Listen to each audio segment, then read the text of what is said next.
Exodus 2.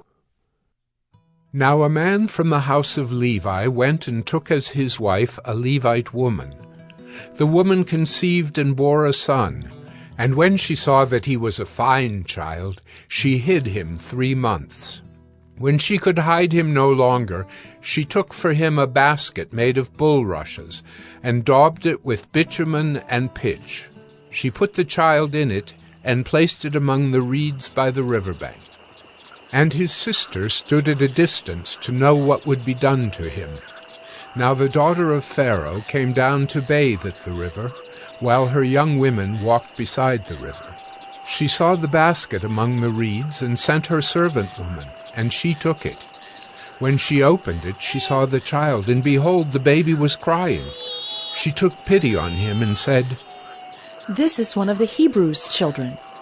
Then his sister said to Pharaoh's daughter, "Shall I go and call you a nurse from the Hebrew women to nurse the child for you?" And Pharaoh's daughter said to her, "Go." So the girl went and called the child's mother.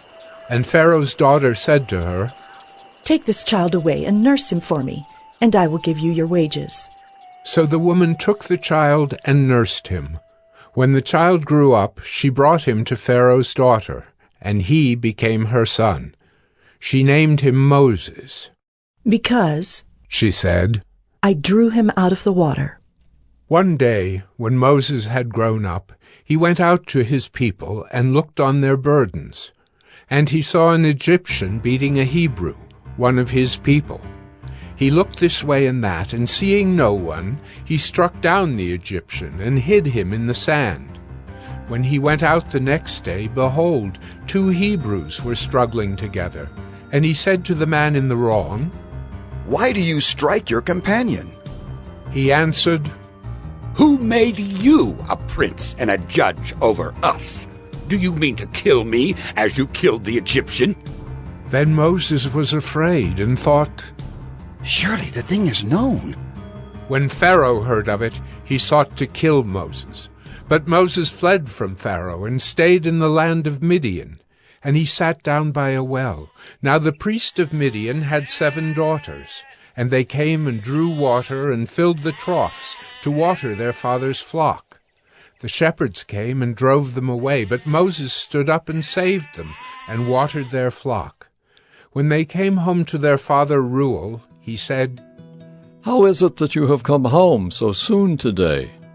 They said, "An Egyptian delivered us out of the hand of the shepherds, and even drew water for us, and watered the flock." He said to his daughters, "Then where is he? Why have you left the man? Call him, that he may eat bread." And Moses was content to dwell with the man, and he gave Moses his daughter Zipporah. She gave birth to a son, and he called his name Gershom, for he said, "I have been a sojourner in a foreign land." During those many days the king of Egypt died, and the people of Israel groaned because of their slavery and cried out for help. Their cry for rescue from slavery came up to God, and God heard their groaning, and God remembered his covenant with Abraham, with Isaac, and with Jacob. God saw the people of Israel, and God knew.